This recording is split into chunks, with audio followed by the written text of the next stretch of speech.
Hello, I'm Terry Carter with the University of Georgia's Cobb County Cooperative Extension Office. Welcome to the Extension Network. We have a wonderful show for you today. I'm going to be talking all about herbs, one of my favorite things to discuss, one of my favorite things to grow, and of course, one of my favorite things to use in my recipes. So we're going to start with a simple herb blend and talking about how you can use this, and then we'll move on to actually showing you how you can grow herbs in a container. So let's go ahead and get started, okay?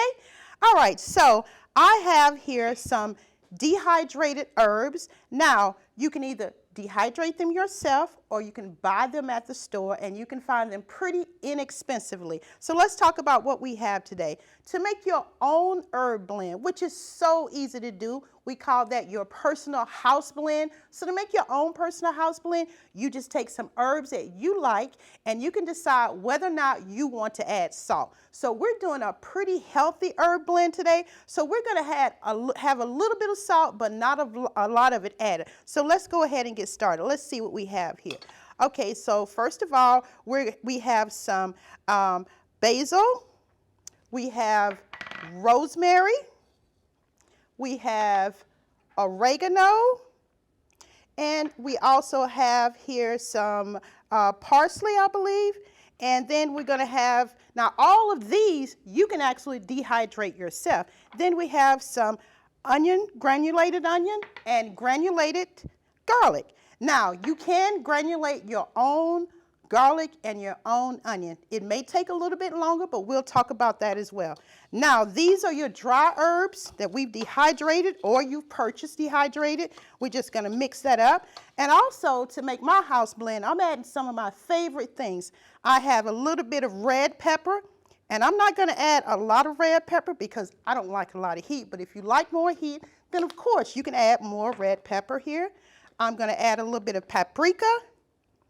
And paprika is not hot at all, so you can add as much. I'm going to add a little bit more. You can add as much paprika as you like. I'm going to also add some chili powder. And the chili powder really isn't hot either, so you can go ahead and add quite a bit of that if you like it. And I have some black pepper here. Going to add a little bit of black pepper. And I'm going to add salt because I'm going to be making a blend that has a little bit of salt.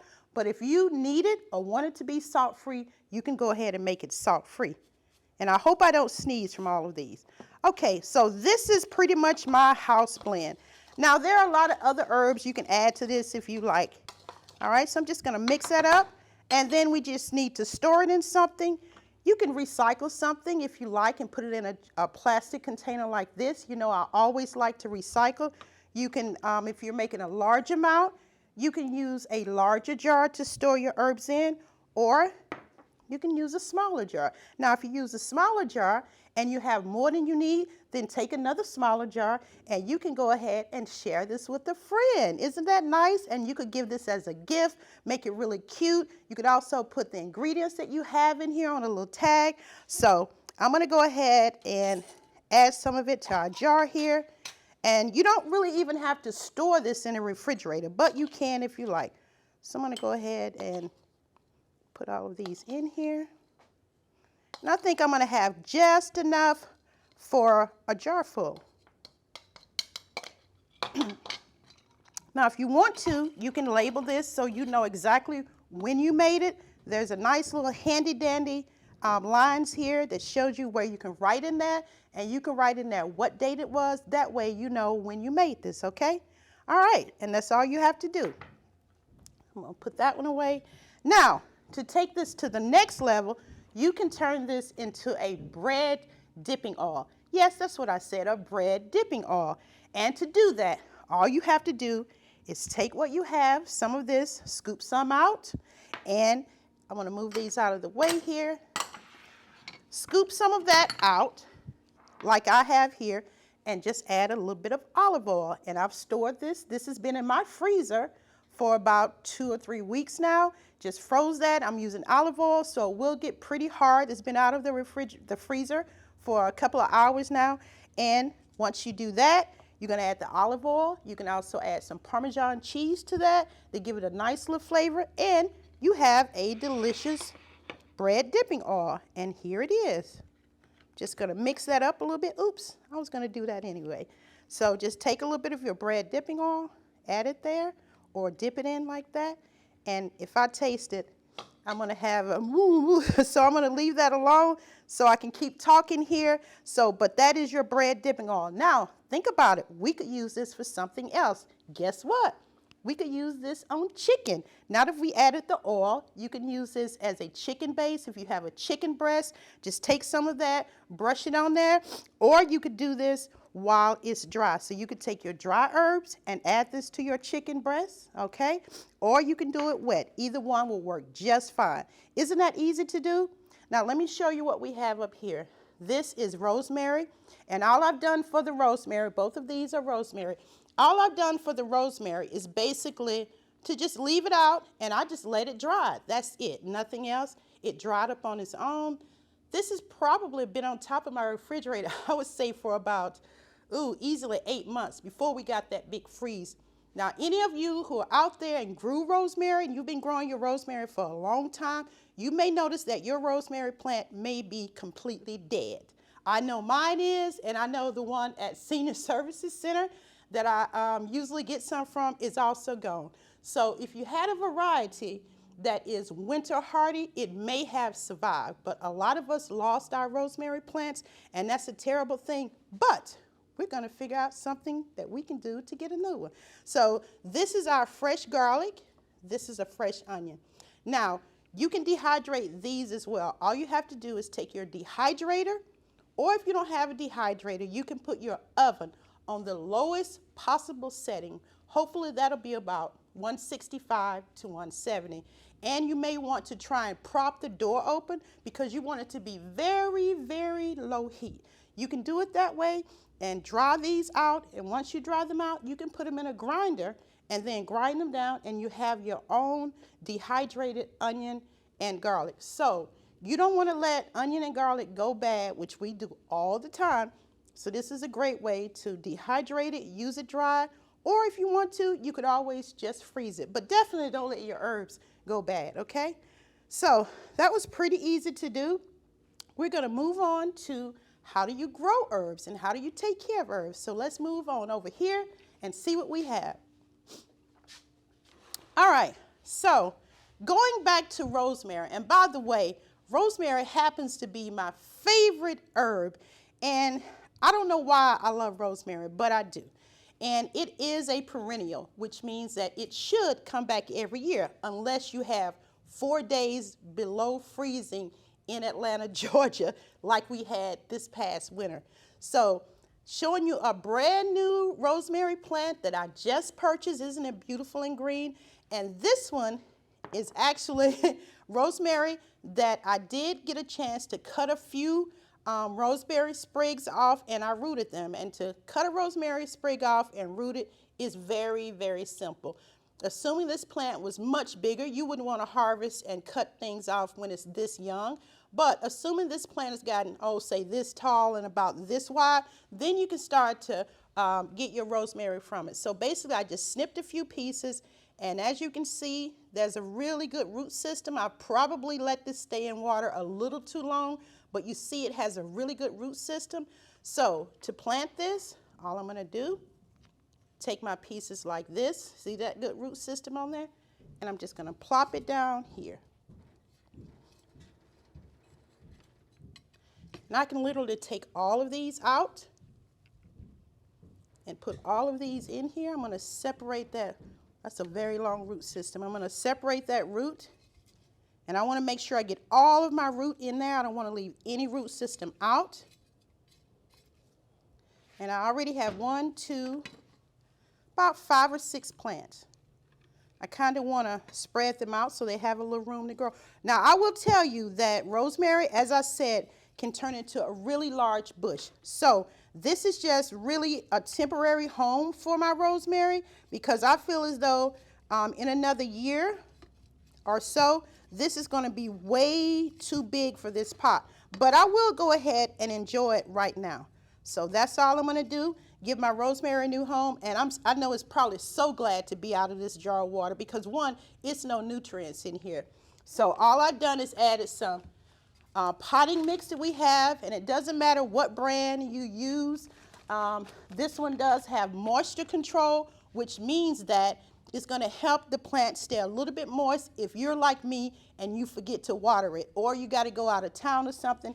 It has that moisture control, and that will protect from overwatering as well as underwatering. And it also has fertilizer in there already, and that fertilizer will fertilize up to 6 months. So whenever you look at your potting mix, it's going to tell you all that on the front. Moisture control, potting mix, protects for 6 months. So it has a lot of information that you can look at. And I will say that potting mixes has gone up in price quite a bit. I was surprised at how much I had to pay for that one. But if you have compost around your house, definitely compost. And you can also make your own mixture by using maybe some manure. You can get cow manure, at your local big box stores, and you can use topsoil. You can mix up your own potting mix, vermiculite, perlite, all those things you can add in. And a lot of times I actually do make my own potting mix. Okay, so we have that in there. Now we also have some more plants. Here we have Greek oregano. Now oregano can be started from seeds. We have oregano seeds here. But if you look at this, I can tell this has a great root system on it, and it's time for this to come out of this pot.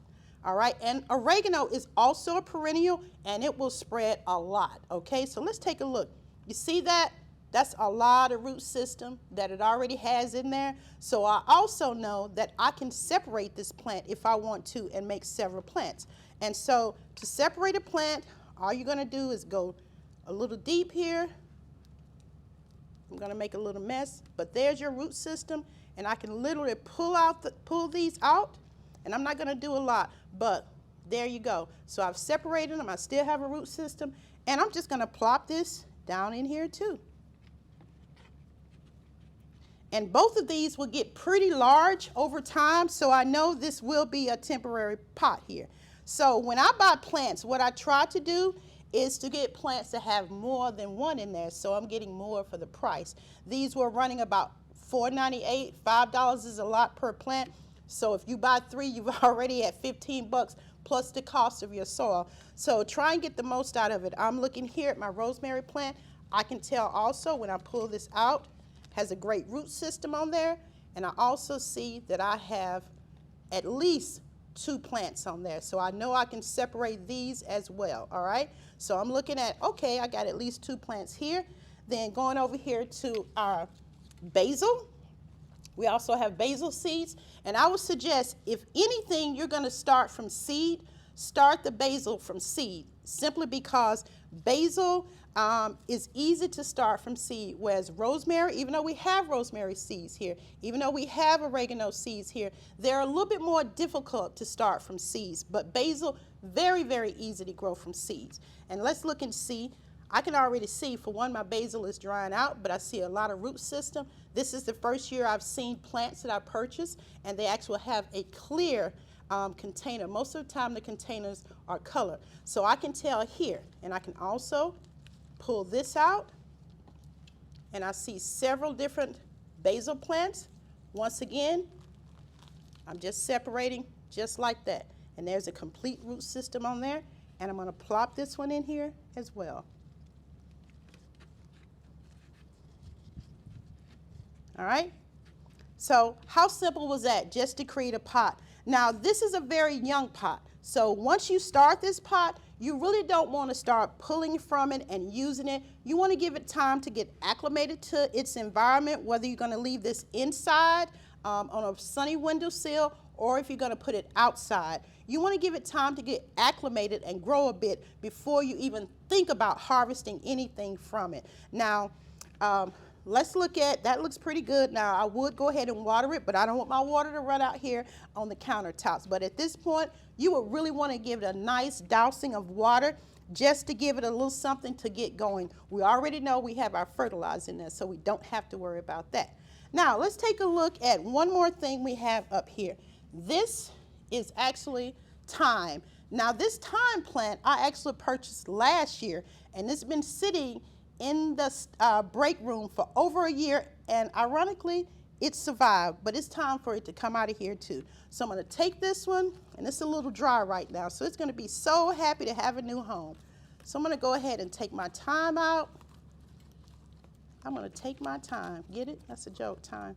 I'm going to take my thyme out, and I'm going to try and add this in here. It's going to need a little bit more space because we got this root system on here. So I'm going to push some of these to the side here, and I'm going to add this in. Give it a little. All right, and that's all. And I know this is a cascading plant, so I'm actually going to kind of backfill this here. Once we're off camera, I'll backfill this and add a little bit more soil to this so we're filled up. But thyme is creeping, so this is your thyme. So I'm just going to kind of train this over the side to start with, okay?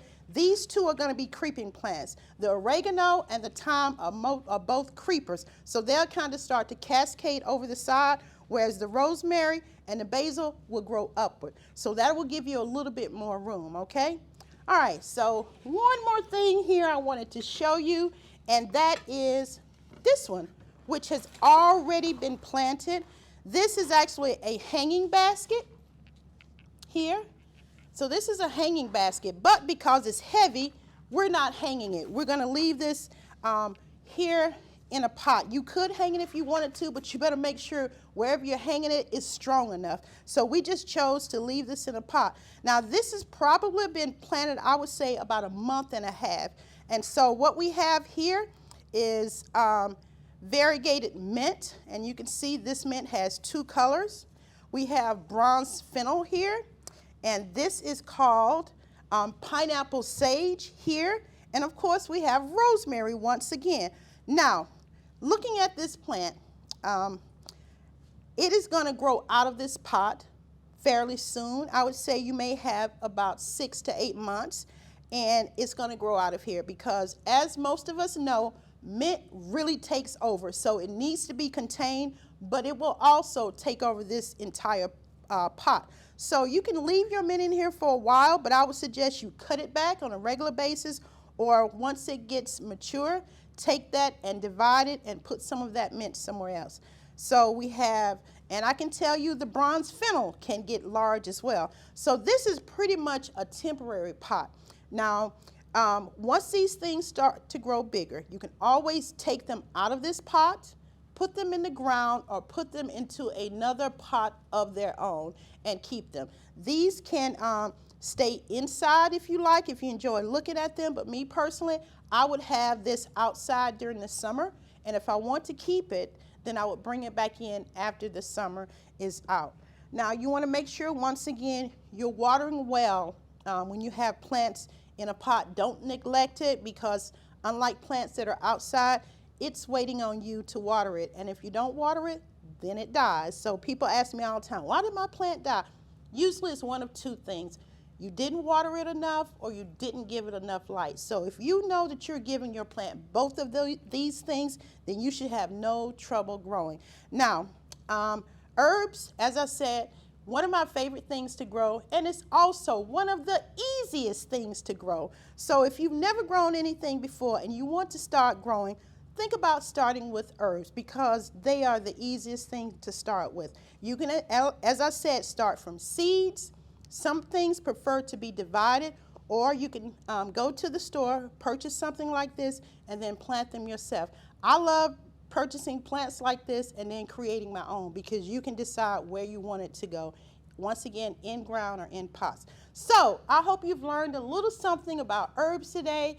And if you have any questions, you can always call the extension office or come by and we can help you out. Again, this is Terry Carter with the University of Georgia's Cobb County Cooperative Extension. Thank you, and bye-bye.